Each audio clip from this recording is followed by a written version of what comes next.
Krishna. Jai Srila Prabhupada. It is 9 a.m. here in Korea. Gonna fast for 3 more hours to celebrate Srila Prabhupada's appearance day, one day after Sri Krishna's appearance day. What interesting timing.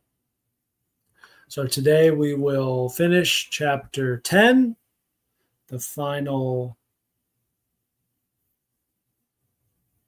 3 verses. And next time will be chapter 11. This final verse cluster is not much different than the other ones we've been reading. There's not going to be much from me, mostly just reading the translations and the purports. And that's that. And I'll be out of your hair pretty soon.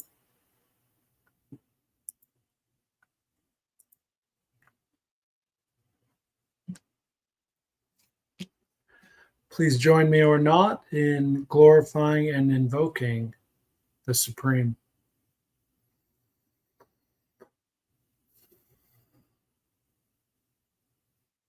Om Namo Bhagavate Vasudevaya. Om Namo Bhagavate Vasudevaya.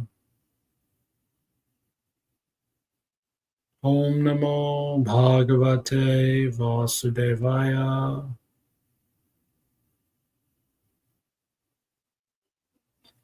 Om Jnana-timirandasya Jnananjana Shalakaya Chakshur Unmilitam Yena Tasmai Shri Gurave Namaha. First we will read the literal translation by H.D. Goswami. Here goes, 40 to 42. There is no end to my vast divine powers, scorcher of foes. Of my vast powers' extent, I provide only an example. Only is in italics here. Know that each and every being that possesses power, beauty, or true excellence springs from a part of my splendor. But then what need have you to learn so much, Arjuna? With a single fragment of myself, I steadily sustain this entire universe. Very well, very well.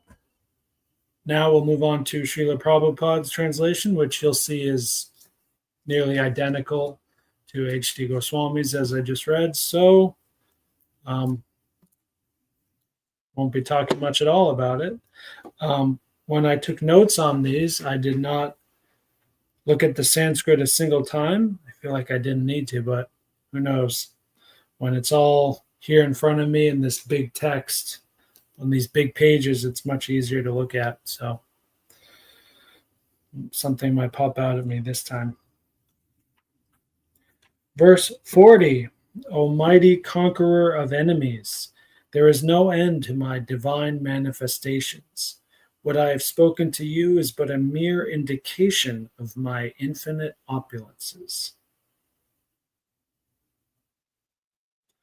Conqueror of enemies, Parantapa. So maybe more literally, it's about burning enemies than conquering them. Who knows? Doesn't really matter much to me. It's the same essential meaning. Here's the purport by Srila Prabhupada. As stated in the... Oh, we have a visitor here.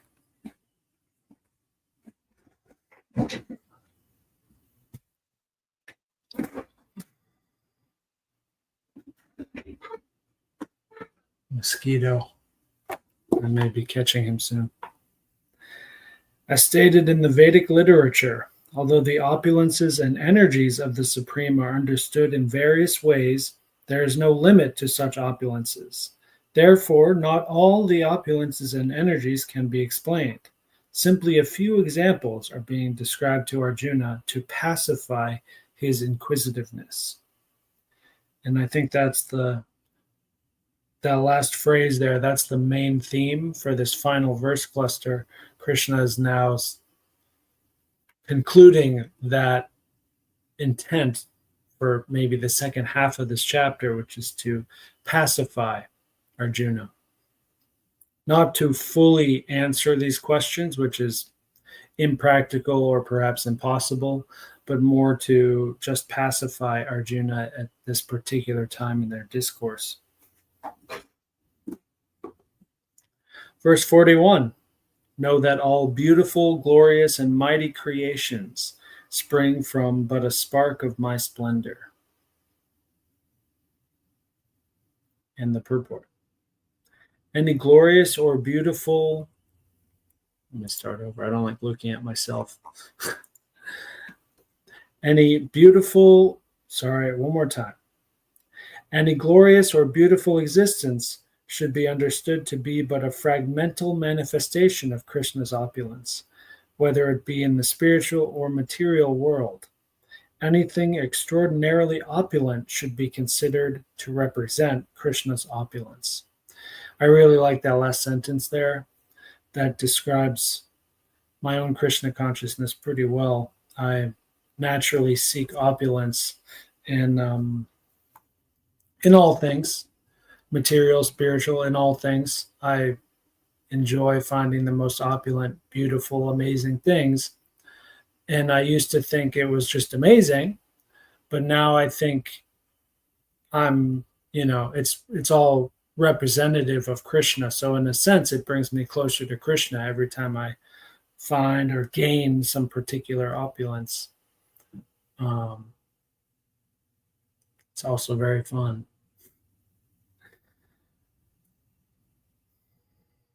Of course, we cannot stop our sadhana and things like that.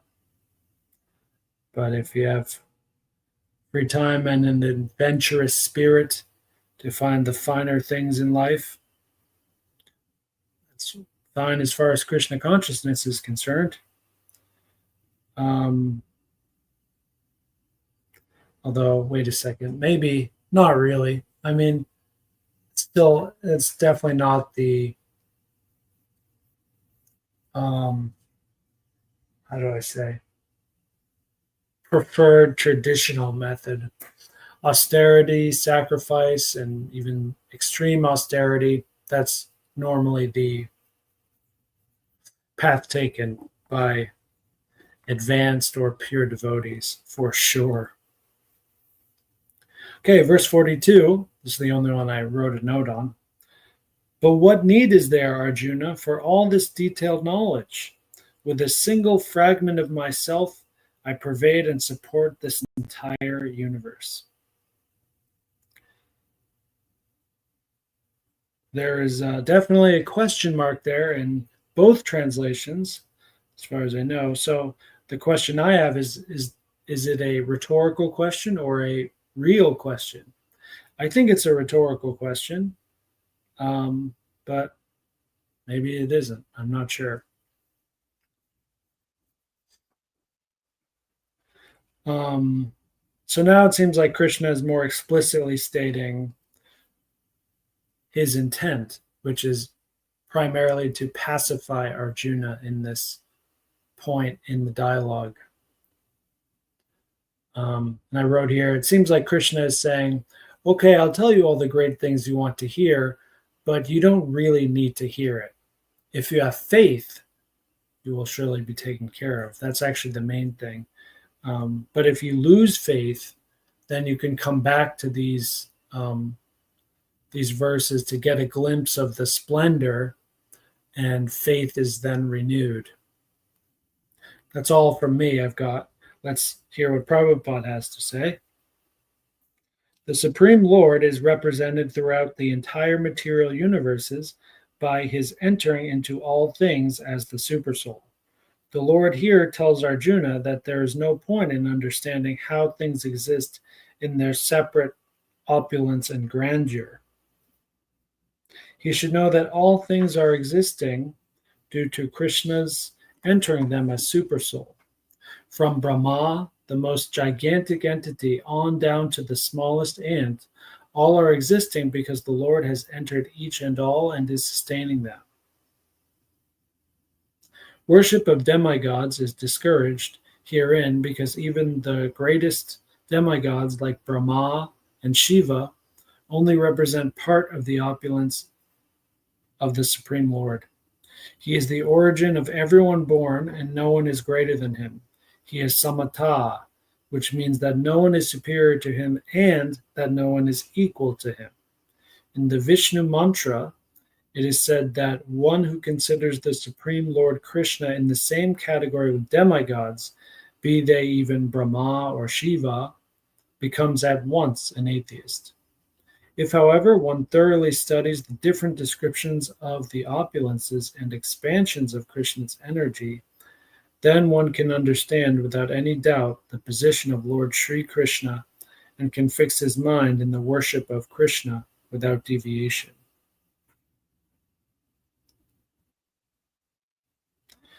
So that fits really well with that note I shared earlier, that by looking into the opulences and the descriptions of the opulences, your faith is renewed. Those are the words I said. And then how Prabhupada said it, which I think is more or less the same thing. Renewed faith, you can say, is same or similar to understanding without any doubt the position of Lord Sri Krishna. And then you can fix your mind in the worship without deviation. So that's strong faith. And before strong faith comes real understanding. This is just a very natural process. The Lord is all-pervading by the expansion of his partial representation, the Supersoul, who enters into everything that is. Pure devotees, therefore, concentrate their minds in Krishna consciousness in full devotional service. Therefore, they are always situated in the transcendental position. Devotional service and worship of Krishna are very clearly indicated in this chapter in verses 8 to 11. That is the way of pure devotional service.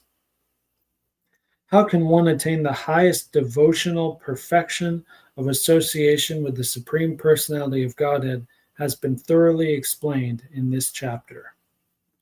Thus end the Bhaktivedanta purports to the 10th chapter of the Srimad Bhagavad Gita in the matter of the opulence of the Absolute. Thus also ends Vidyananda's purports and live streaming and so on. Wow, this is definitely our new record. 13 minutes, and we're done. Did not mean for it to be that short, but there's really not much else I have to say here. So we'll see you next week to start chapter 11. Jai Shri Krishna, Jai Srila Prabhupada, Jai Srila Prabhupada, Jai Srila Prabhupada, Jai Shri Vaishnavas and Vaishnavis everywhere. See you next time. Haribol.